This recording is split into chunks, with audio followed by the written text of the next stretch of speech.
नमस्कार, टीवी 9 मध्य प्रदेश छत्तीसगढ़ देख रहे हैं आप। आपके साथ मैं हूं अनुभा सिंह। मध्य प्रदेश में विधानसभा चुनाव करीब है।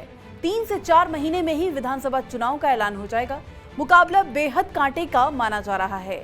कड़े मुकाबले के चलते दोनों ही दल खुद को एकजुट करने की कोशिश में लगे हुए हैं, लेकिन दोनों को सबसे ज्यादा डर अपनों से ही लग रहा है। पार्टी के अपने ही राह को मुश्किल बना रहे हैं। पार्टी के नेता बेवजह मुद्दों को तूल दे रहे हैं, जिसके बाद शीर्ष नेतृत्व को मामला संभालना पड़ रहा है।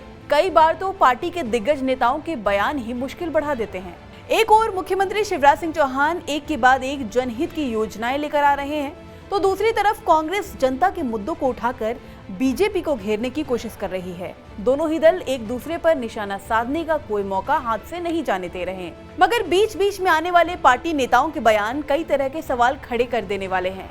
पूर्व मुख्यमंत्री दिग्विजय सिंह ने अभी हाल ही में राष्ट्रीय स्वयं सेवक संघ के दूसरे सर संघचालक माधव सदा शिवराव गोलवलकर को लेकर एक साथ कई ट्वीट कर डाले।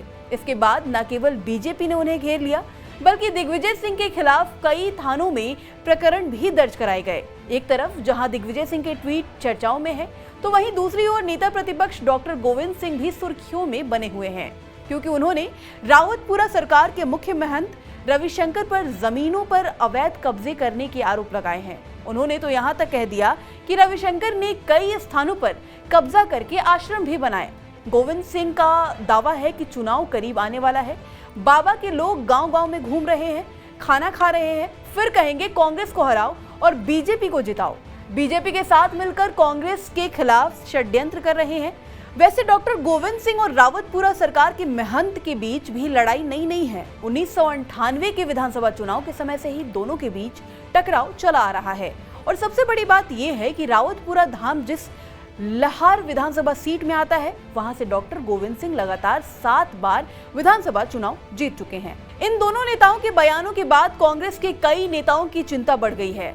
पार्टी के कई नेता सवाल भी कर रहे हैं कि आखिर क्या वजह है कि इस चुनाव के मौसम में जिन मुद्दों की चर्चा करने की जरूरत नहीं है, उन्हें हवा दी जा रही है। बयान प्रदेश कांग्रेस के दिग्गज नेताओं की ओर से आए हैं, इसीलिए पार्टी के दूसरे नेता खुलकर नहीं बोल रहे, लेकिन ये जरूर कह रहे हैं कि इसका नुकसान पार्टी को उठाना ही पड़ेगा।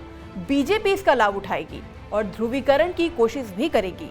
वैसे कांग्रेस शुरुआत से ही कोशिश कर रही है कि धार्मिक मुद्दे चुनाव में ना उठाए जाए, और उठे तो कांग्रेस उनके खिलाफ ना दिखाई दे। इसलिए प्रियंका गांधी पिछले महीने जब जबलपुर पहुंची थी, तो उन्होंने मां नर्मदा की आरती भी की। खुद को बड़ा हिंदू नेता बताने की कोशिश में कांग्रेस के प्रदेश अध्यक्ष कमलनाथ जुटे हुए हैं। इस बार कांग्रेस मध्य प्रदेश विधानसभा का चुनाव कमलनाथ के चेहरे पर ही लड़ने की तैयारी कर रही है, लेकिन जिस तरह से पार्टी के दिग्गज नेता बयान दे रहे हैं, उससे कमलनाथ की रणनीति भी पटरी से उतरती दिख रही है। वैसे मध्य प्रदेश की राजनीति में डॉक्टर गोविंद सिंह को दिग्विजय कैंप का ही माना जाता है, और दिग्विजय सिंह के चलते ही उन्हें नेता प्रतिपक्ष की कुर्सी मिली है।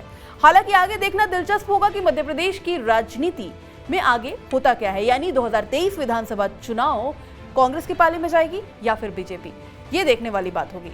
मध्य प्रदेश और छत्तीसगढ़ से जुड़ी तमाम बड़ी खबरों के लिए देखते रहिए टीवी 9 मध्य प्रदेश छत्तीसगढ़।